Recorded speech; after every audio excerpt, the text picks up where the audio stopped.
Hello tout le monde.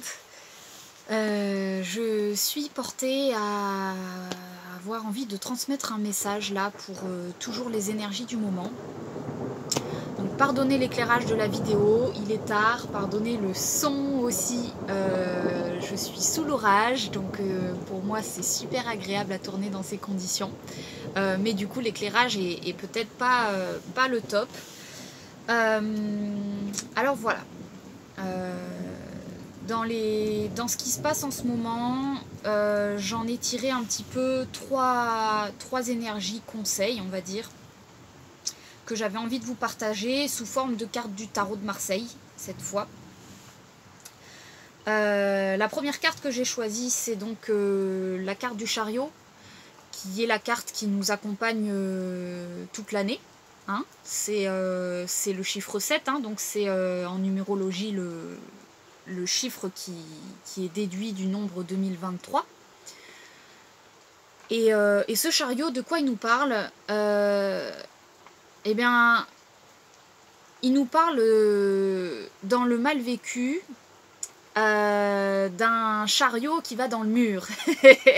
C'est-à-dire que, en fait, on parle de la direction dans le chariot, qui peut être prise soit par la direction d'un cheval qui va être porté par l'émotionnel, ou d'un cheval qui va être porté par le mental.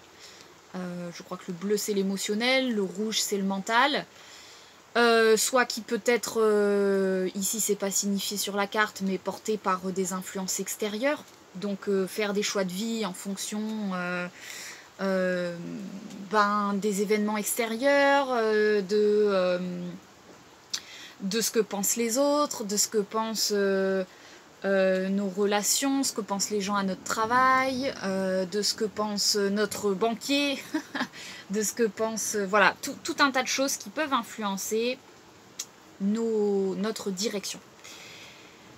Je vous avais parlé ces derniers temps de choix qu'il y allait avoir à faire, surtout notamment au mois de juin. On est dans une période charnière pour moi. Et en même temps, ce que j'ai ressenti en ce moment, qui peut être très lié à cette carte, c'est que l'idée c'est de réussir à faire des choix qui ne nous ferment pas des portes. Je m'explique mieux. Pour moi, le chariot, le risque du chariot, cette année 2023 qui nous suit, c'est l'enfermement. C'est se fermer des opportunités, se fermer des portes. Si on suit un cheval trop mental, parce qu'on est persuadé de quelque chose, ou un principe, parce que émotionnellement on est porté vers quelque chose, il se peut qu'on perde dans notre course, dans la course de ce chariot, les fenêtres sur l'extérieur, les opportunités qui pourraient venir si on conduit notre chariot de manière lente. Donc la première direction que j'avais envie d'offrir là dans cette vidéo, c'était s'ouvrir à tous les choix. Moi en ce moment j'ai ressenti qu'il y avait vraiment des ultimatums que je ressentais posés à l'intérieur de moi. Est-ce que je fais ce choix là plutôt que ce choix? Là cette carte elle nous invite vraiment à s'ouvrir à tous les choix possibles et à considérer l'éventualité que nous n'ayons pas finalement à faire de choix, mais que le seul choix que nous puissions faire, quelque part, ce serait s'ouvrir à toutes les opportunités qui se présentent.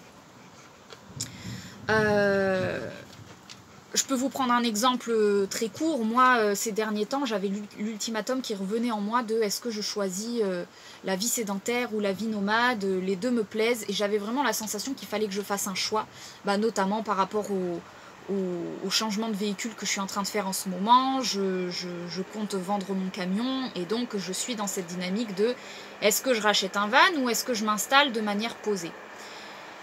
Et la troisième option s'est ouverte à moi en fait. Je me suis dit c'est simple, je vais prendre un van que je poserai de manière sédentaire, on va dire, dans un camping que je vais choisir, dans lequel je vais être bien. Et comme ça, j'ai les deux options. Je vais installer une maison quelque part et en même temps, je vais pouvoir bouger. Et donc voilà, c'est un simple exemple pour illustrer ce que je vous dis avec ce chariot, qui est attention à ne pas s'enfermer dans des choix et à ouvrir la possibilité que finalement, là où on se pose des ultimatums, en fait, on peut dire oui à tout. On peut dire oui aux deux versions sur lesquelles on est posé et essayer simplement de faire coïncider ces deux versions à l'intérieur de notre vie, ce que fait finalement le cocher du chariot, quand il est en recul des deux chevaux. C'est lui qui dirige dans la bonne direction parce que justement il est en arrière, il est en recul, il prend son temps. Ça m'amène à la deuxième carte, la carte de l'empereur. L'empereur, pour moi, qui symbolise le nœud nord en taureau qu'on va avoir jusqu'au mois d'août. Une fois qu'on a bien compris qu'il fallait être en recul de nos décisions et que dans notre course, c'était important de veiller à garder les opportunités ouvertes, il s'agit pour moi, avec l'empereur, de commencer à organiser les éléments de notre vie, les événements, dans un certain ordre cohérent en fonction de notre autorité intérieure. Je m'explique. L'empereur, c'est celui qui organise. Il organise son royaume. Il n'est pas en train de se déplacer à l'intérieur du royaume pour dire là il faut que ce soit comme ça, tout feu tout flamme, là il faut organiser ça comme ça, comme un tyran le ferait quelque part, un peu déplacé. Non, l'empereur il est assis sur un trône.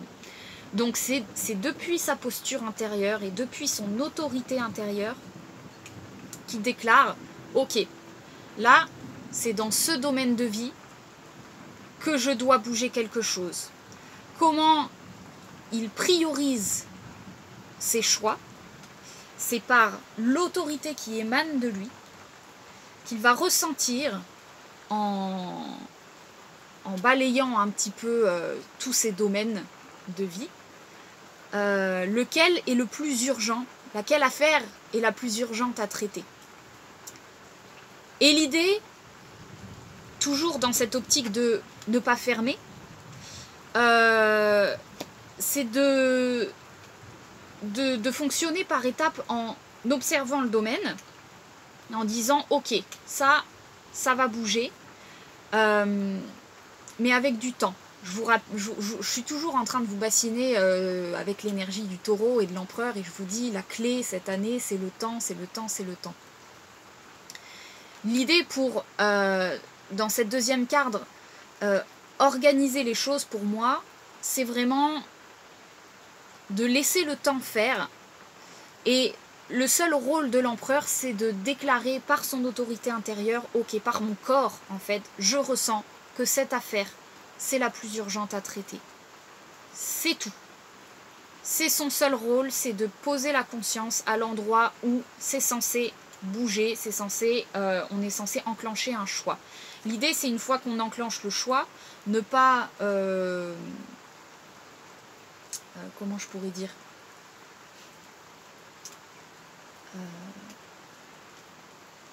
ne pas fermer ou supprimer la cause du problème, comme on pourrait le faire quand justement il y a des domaines on a plusieurs domaines de vie, et puis il y en a un qui nous enquiquine vraiment, on a notre attention portée dessus. Ça peut être ça parle du corps, donc ça peut être un symptôme corporel.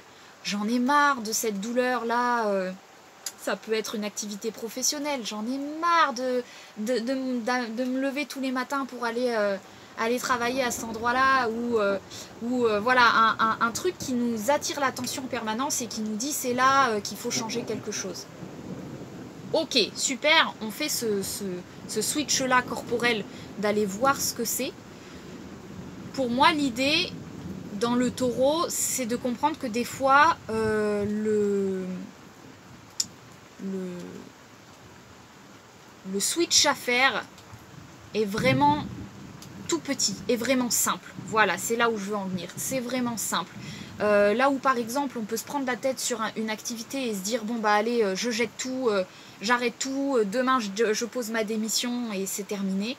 Le taureau il nous invite à la paix et au temps et à la sagesse. Donc pour moi l'idée c'est vraiment, une fois qu'on a repéré ce domaine là qui nous met sous pression corporelle, de trouver le moyen, et c'est ce que je vous disais dans la précédente vidéo, de trouver un positionnement nouveau, plus simple, qui ne jette pas forcément tout le truc à la poubelle d'un coup. Ce qu'on pourrait être tenté de faire dans une envie de révolution intérieure face à notre propre autorité, face à une autorité. Donc là, il s'agit vraiment, il y a toujours ce sujet pour moi, hein, que je vous répète à travers les vidéos, de recevoir une autorité.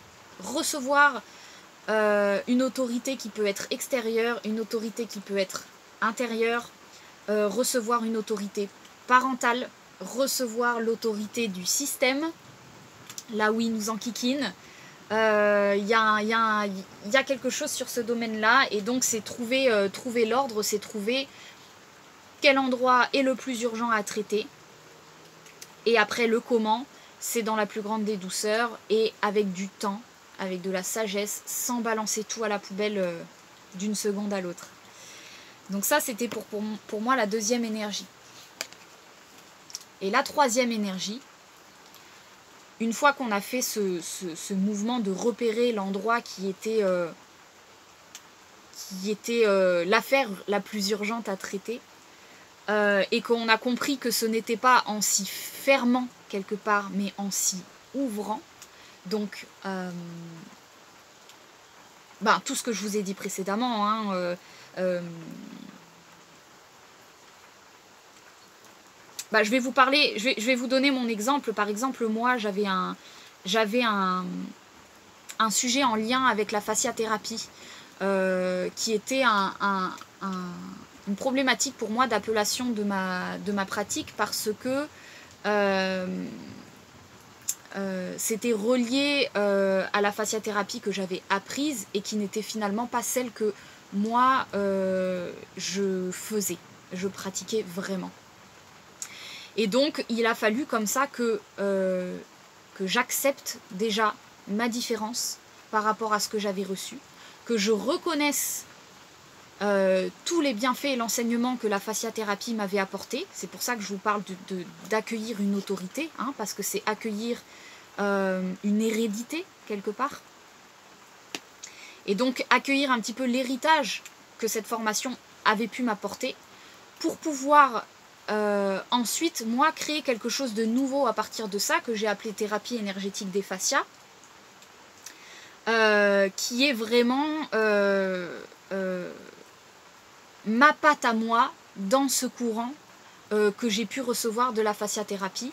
Et cette appellation-là, thérapie énergétique des fascias, n'a pu naître que parce que j'avais reconnu profondément la valeur de ce que la fasciathérapie m'avait apporté, et en même temps ma propre valeur à l'intérieur, que j'étais différente de ce fonctionnement-là et que du coup il fallait faire naître quelque chose de différent.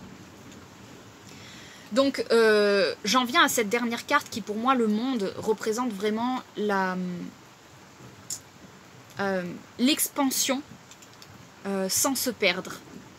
C'est-à-dire, une fois qu'on a fait ce retour de pouvoir recevoir une hérédité quelque part qui peut venir de nos parents et qui peut venir de notre employeur, qui peut venir de nos aînés, nos grands frères, une grande sœur, quelqu'un qui, en apparence, vous pensez pouvoir avoir autorité dessus, et se dire, tiens, si j'inversais les rôles, si je me plaçais sous son autorité pour entendre ce que cette personne a à me dire.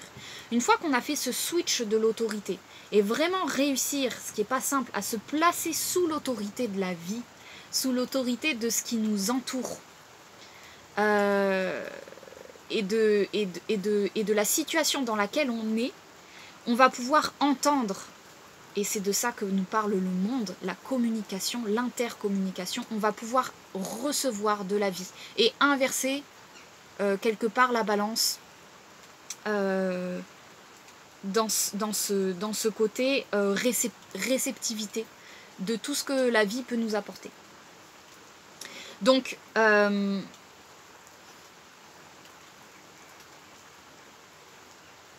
pour moi, on est vraiment dans ce switch actuel où une fois qu'on s'est autorisé à recevoir cette fameuse autorité,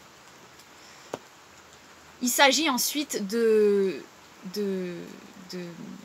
manager, d'organiser, hein, à nouveau comme l'empereur, les éléments en fonction de ce que nous, on choisit,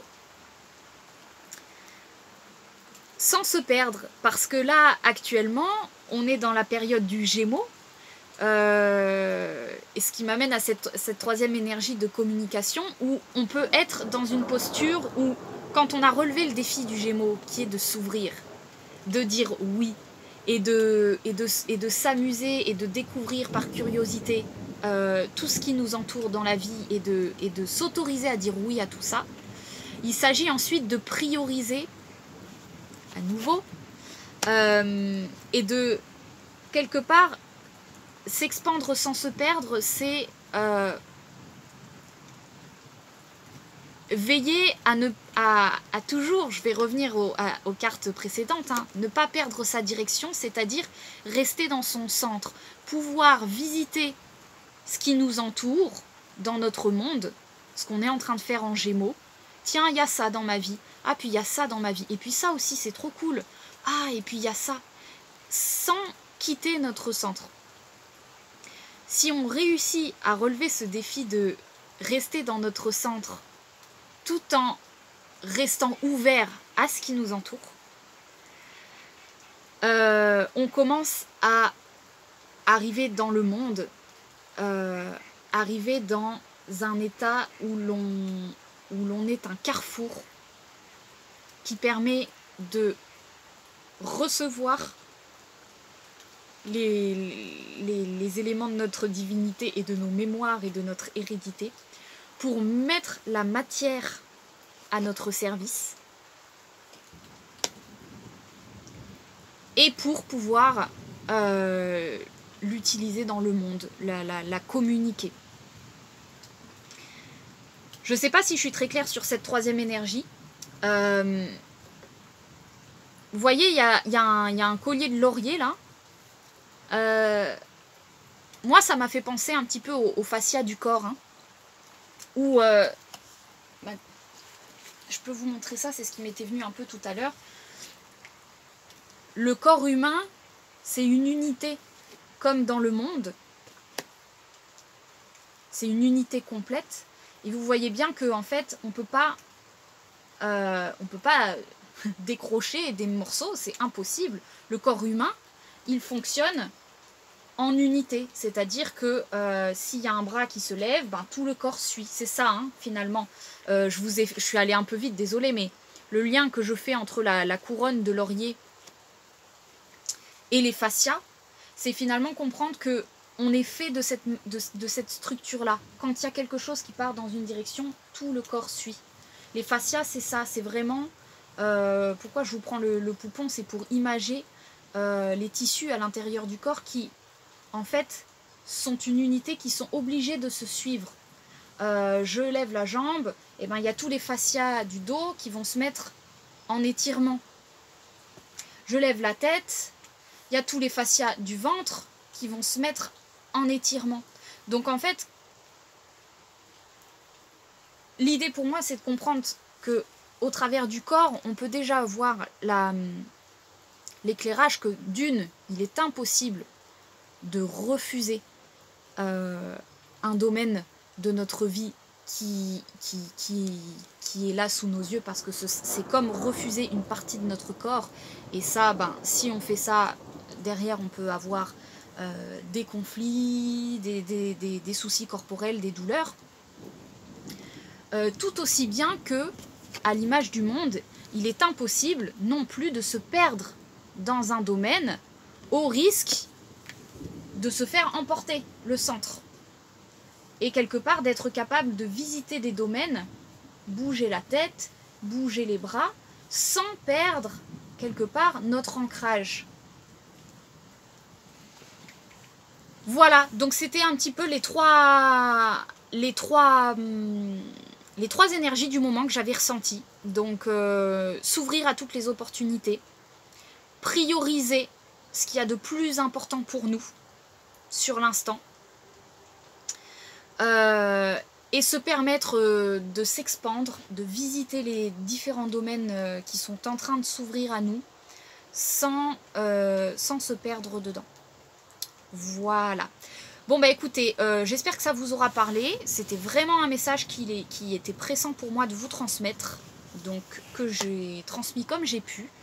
Je vous précise que ce samedi-là, je vous propose un live avec des figurines sur donc des constellations systémiques individuelles, où justement, ben, ce que je vous propose, c'est que on établisse sur ce plateau des figurines qui vont pouvoir représenter différents domaines de votre vie, et qu'on explore un petit peu votre système intérieur pour pouvoir voir ce qui s'y joue, prioriser peut-être, entendre des domaines qui auront peut-être des choses à vous dire, et établir de ça une direction qui sera la direction du moment. Voilà. Bon bah écoutez, sur ce, je vous dis à samedi pour ceux que ça intéresse, et puis je vous embrasse, et n'hésitez pas à me partager ce que vous vivez en ce moment, et je lis toujours vos commentaires, je prends toujours énormément de plaisir à vous lire et à découvrir ce que vous vivez. Je réponds pas toujours forcément, mais en tout cas je les lis avec grand bonheur. Voilà. Je vous embrasse, merci pour ceux qui me suivent depuis tout ce temps, et à très vite.